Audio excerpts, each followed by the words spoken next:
Bismillahirrahmanirrahim. Assalamualaikum everyone. It's me Kohinoor from Kohinoor Cooking House. আপনাদের জন্য আমার আজকের রেসিপি বিফ শামি কাবাব। সামনেই কিন্তু কোরবানির ঈদ। ঈদে অতিথি আপ্যায়নে এই মজার রেসিপিটি বানিয়ে নিতে পারেন। আবার বাচ্চাদের টিফিন এন্ড স্ন্যাক্স হিসেবেও এই রেসিপিটি বানিয়ে ফ্রোজেন করে রাখতে পারেন। So let's start cooking. প্রথমে একটি বোলে আমি 2 কাপ বুটের ডাল নিয়েছি। পর্যাপ্ত পানি দিয়ে 4 ঘন্টা ভিজিয়ে রেখে দিব।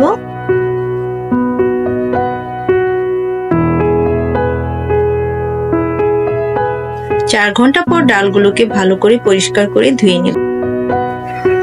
এখানে আমি 1 কেজি গরুর মাংস নিয়েছি। হাড় ও চর্বি ছাড়া একদম সলিড মাংস ছোট ছোট পিস করে কেটে নিয়েছি। চুলায় একটি প্রেসার কুকার বসিয়ে দিয়েছি, দিয়ে 1 কাপ তেল দিয়েছি। এই রান্নাটা প্রেসার কুকারে করলে ভালো হয়। আপনারা যে কোনো হাঁড়িতে করতে পারবেন, কিন্তু একটু সময়টা বেশি লাগবে। এখন আমি দিয়ে দিচ্ছি পেঁয়াজ আর রসুন, এগুলোকে 1 কাপ পরিমাণ দিয়েছি। তারপর দিয়ে দিয়েছি গরম মশলা। এখন আমি দিচ্ছি আদা বাটা, রসুন বাটা ও জিরা বাটা 1 চামচ করে দিয়েছি। এগুলোকে নেড়ে চেড়ে আমি 1/2 চামচ হলুদ গুঁড়া দিয়েছি, 1 চামচ মরিচ গুঁড়া, 2 চামচ ধনিয়া গুঁড়া। এগুলোকে দিয়ে আমি ভালো করে নেড়ে নিচ্ছি। দিয়ে দিচ্ছি স্বাদ মতো লবণ। সামান্য পরিমাণ পানি দিয়ে মশলাটাকে আমি নেড়ে চেড়ে কষিয়ে নেব। এখন দিয়ে দিব পরিষ্কার করে রাখা মাংস। মাংসগুলোকে মশলার সাথে মিক্সড করে নেব। ঢাকনা দিয়ে ঢেকে কিছুক্ষণ কষিয়ে নেব। কিছুক্ষণ কষিয়ে নেওয়ার পর দিয়ে দিচ্ছি ডালগুলো। ডাল আর মাংসগুলোকে ভালোভাবে মিক্সড করে নিচ্ছি।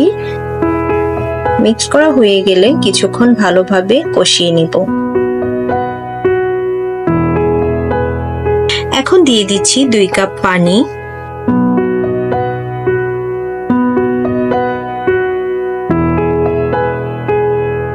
প্রেসার কুকারের ঢাকনা ভালোভাবে সেট করে নিব। অপেক্ষা করব 3 থেকে 4টা সিটি ওঠার জন্য। 4টা সিটি উঠলেই বুঝতে পারবো রান্নাটা ডান। এখন আমি এগুলোকে ঠান্ডা করে ব্লেন্ড করে নিব। আপনারা চাইলে পাটায়ও বাটতে পারেন। এখন আমি কাবাবের মিশ্রণটা তৈরি করে নিব। দিয়ে দিচ্ছি 1 চামচ ভিনেগার, দিয়ে দিব 1 কাপ পেঁয়াজ কুচি, 1 চামচ কাঁচামরিচ কুচি।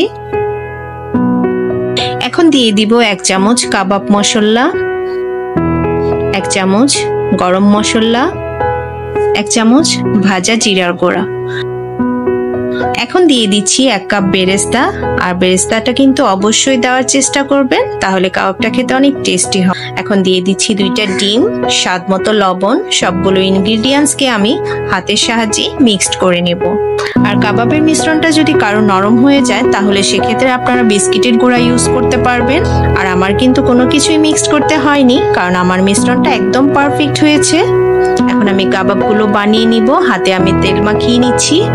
খুব ভালোভাবে আমি কাবাবের শেপ এনে নিচ্ছি। দেখতেই পাচ্ছেন কিভাবে আমি কাবাবগুলো বানাচ্ছি। এভাবে আমি অফ স্ক্রিনে সবগুলো কাবাব বানিয়ে নিয়েছি। এখন আমি কিছু কাবাবকে ফ্রোজেন করে রেখে দিব, আর কিছু কাবাব আমি এখানে ভেজে নিচ্ছি। এখন আমার কাবাবগুলো ভাজার পালা। চুলায় একটি প্যান বসিয়ে নিয়েছি। প্যান গরম হয়ে আসলে দিয়ে দিচ্ছি পর্যাপ্ত পরিমাণের তেল।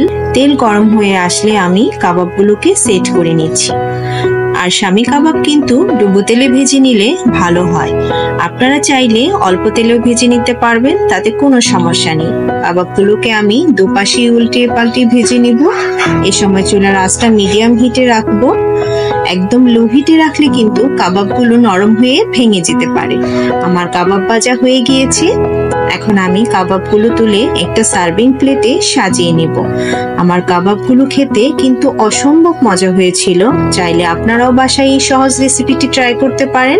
সো আমার ভিডিওটি ভালো লাগলে লাইক, কমেন্ট ও শেয়ার করে আমার চ্যানেলটির পাশে থাকবেন। সবাই ভালো থাকবেন। আল্লাহ হাফেজ।